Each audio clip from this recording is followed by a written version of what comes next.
एकीकडे नेते मंडळीने यायचं, सामाजिक सलोखा बिघडलाय त्याच्यासाठी आपल्याला प्रयत्न केले पाहिजेत, सगळ्यांनी एकत्र आलं पाहिजेत म्हणणं, हे जे बोलणं होतं ते एकदम चुकीचं होतं त्यांचं. कारण हे सिद्ध झालं परवा दिवशी.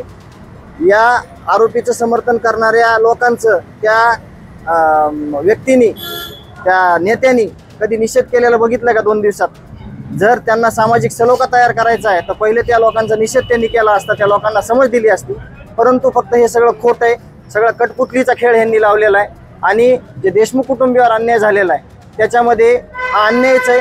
आणि त्याचं समर्थन जर कोणी करत असेल तर त्याला नीती ही मान्य करणार नाही, आणि नीतीचे फळ हे येणाऱ्या काळात ते भोगल्याशिवाय राहणार नाही.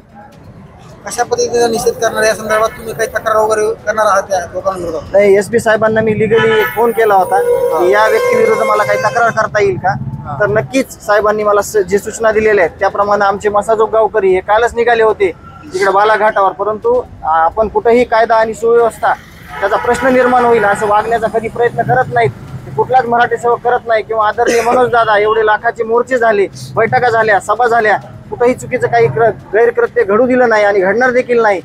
तसंच मसाजोगकरांना पण आम्ही चर्चा केली की असं काही करायचं नाही. आपल्याला जे मार्गदर्शन भेटेल SP ऑफिसहून किंवा पोलीस यंत्रणेकडून ते आपण कुठेही कायदा हातात न घेता जे काही प्रोसिजर आहे ते प्रोसिजर करू, आणि त्या व्यक्तीला नक्कीच शिक्षा भेटेल अशी आम्हाला अपेक्षा आहे, आणि ती भेटणारच आहे. असं आम्ही कारवाई करणार आहोत.